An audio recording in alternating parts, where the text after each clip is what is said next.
Hello friends, आप लोगों का स्वागत है हमारे यूट्यूब चैनल पर। तो आज हम देखेंगे कक्षा 8 का प्रज्ञा हिंदी यूपी बोर्ड का पाठ 6।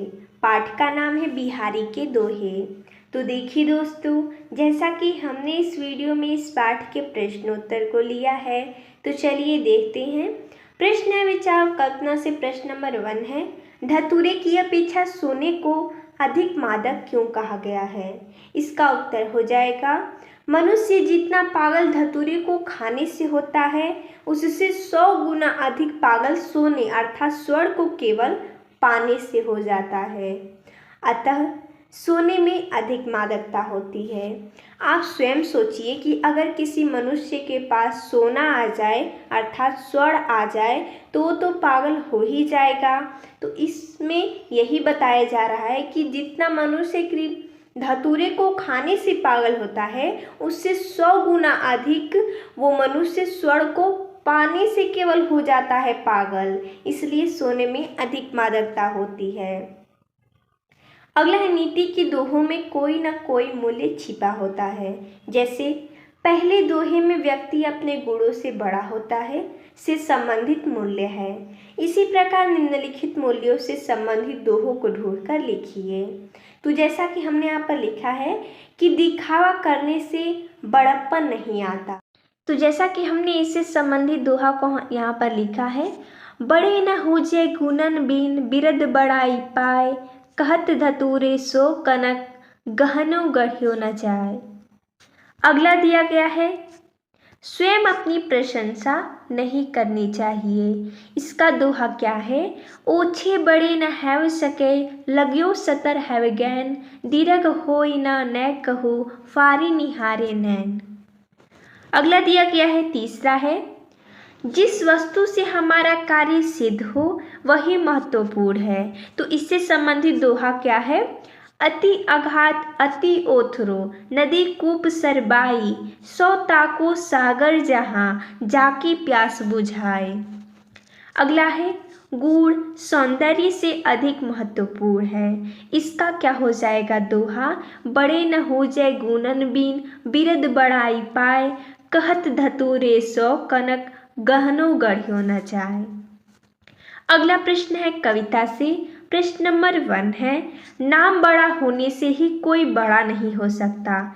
इस कथन की पुष्टि के लिए कवि ने कौन सा उदाहरण दिया है? तो जैसा कि हमने यहाँ पर लिखा है कि धतूरे को कनक अर्थात सोना, जिसे स्वर्ण बोलते हैं, कहने से वह बड़ा नहीं हो जाता, क्योंकि उससे गहने नहीं बनाए जा सकते, उसमें बड़ा होने का गुण नहीं है। अगला है, इसमें पूछा गया है कि कौन सा उदाहरण दिया गया है, तो यही उदाहरण है। अगर इसमें पूछा होता कि कौन सा दोहा दिए हैं कवि इस उदाहरण के लिए, तो यही है इस दोहे का, बड़े न हुजे गुणन बीन बिरद बड़ाई पाए, कहत धतूरे सो कनक गहनो गढ़ियो न जाए। यानी कि अगर हम धतूरे को स्वर्ण कहते हैं तो बड़ा नहीं हो जाता है, क्योंकि उसका गुण जो है स्वर्ण का गहना गढ़ने वाला, वो धतूरे में नहीं है। तो यही है इसका दोहा, और हमने यहाँ पर इसका अर्थ लिखा है, जो कि उदाहरण लिखना था। कौन सा उदाहरण दिया है, तो ये हमने यहाँ पर लिखा है। अगर आप दोहा भी लिखना चाहते हैं कि ये कौन सा दोहा है, तो ऊपर है, हमने आपको बता दिया कौन सा दोहा है। अगला प्रश्न दूसरा है, कवि ने नदी कूप सर बावली को किस स्थिति के सागर के समान माना है? तो इसका उत्तर हो जाएगा, कवि ने नदी कूप तालाब और बावली को सागर के समान इसलिए माना है क्योंकि इन्होंने जिसकी प्यास बुझाई उसके लिए तो यह सागर ही है।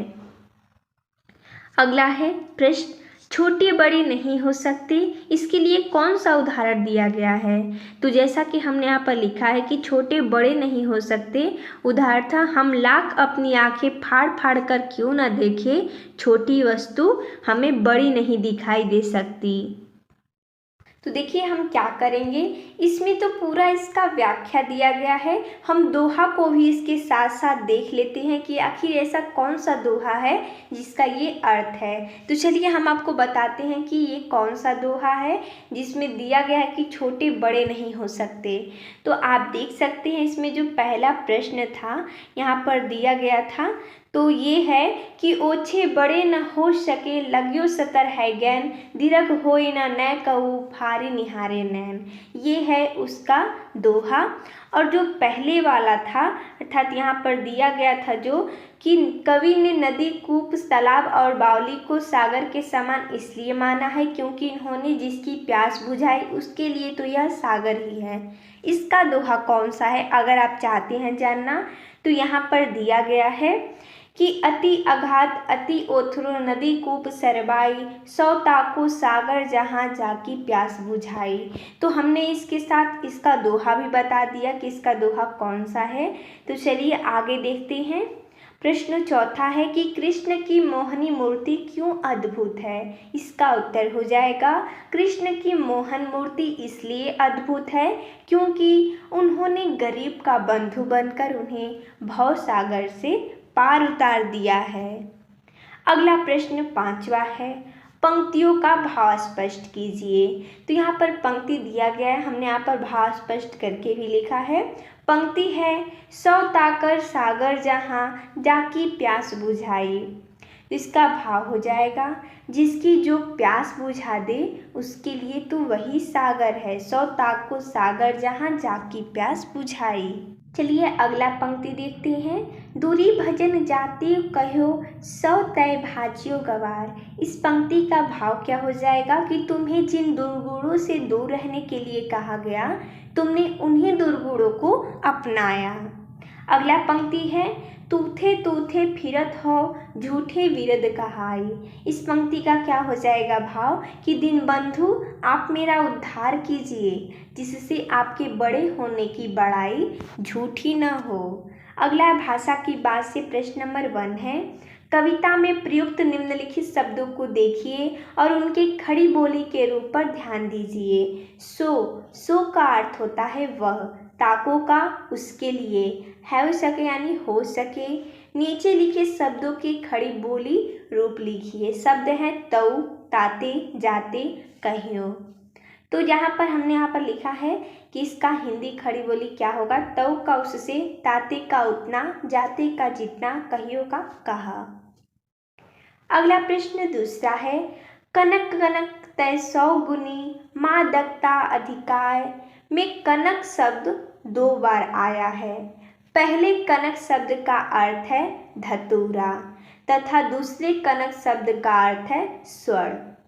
कविता में जहाँ एक ही शब्द 2 या 2 से अधिक बार आए उसका अर्थ भिन्न भिन्न हो वहाँ यमक अलंकार होता है।